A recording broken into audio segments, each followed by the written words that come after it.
Direction Versailles pour commencer. Oui, Versailles et son décor baroque que l'on sait, mais Versailles qui héberge malgré tout parfois les humeurs de l'art contemporain, avec deux expos en ce moment. Alors vous voyez là, en ce moment, vous avez en rouge des monstres marins.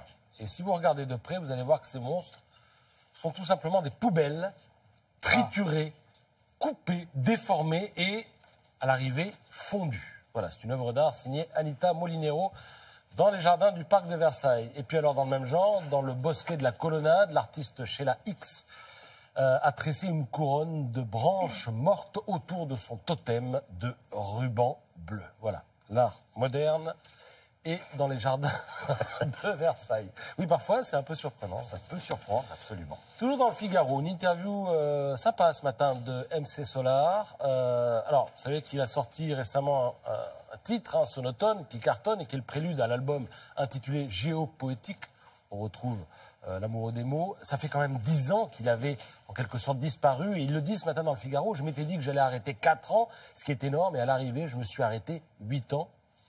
Pendant ce temps-là, eh bien, j'ai vu 10 réseaux sociaux débarquer, 8 styles de rap arriver, des modèles économiques se succéder. Alors à propos du rap, il dit avant, le rap c'était apprendre quelque chose aux gens, faire passer un truc. Aujourd'hui, c'est des clips avec les plus belles voitures, des liasses de billets, des chaînes en or. Mais c'est pas grave, le fait que cette musique existe est une victoire internationale, dit-il.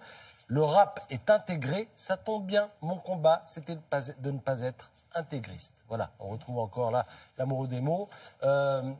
Et cet amour-là a fait sa réputation. Et vous lirez d'ailleurs dans le supplément Week-end du Parisien qui lui consacre tout un dossier que c'est MC Solar, le rappeur dont les chansons contiennent le plus de mots différents. 7691. Quelqu'un a compté tout ça.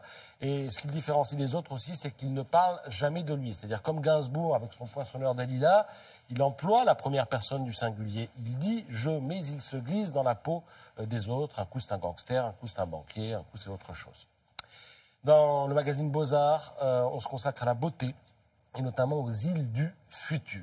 Alors, voilà, peut-être certaines de ces îles verront-elles le jour. Voici un projet novateur qui prend en compte le développement durable. C'est une île destinée à accueillir les réfugiés climatiques. Ce sera une ferme flottante qui sera autonome sur le plan alimentaire, sur le plan énergétique.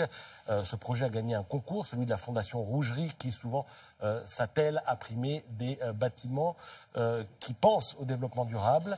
En Floride, on a un projet de réaménagement du front de mer à Palm Beach. Alors c'est en haut. C'est surprenant, ce sont des cercles concentriques, enfin concentriques non, mais des cercles en tout cas qui se touchent les uns les autres. Et puis en bas, en revanche, vous allez voir l'autre photo, c'est une île artificielle qui, elle, va prendre forme, normalement d'ici 2027. 250 hectares au sud de la Chine, tout sera dédié au luxe.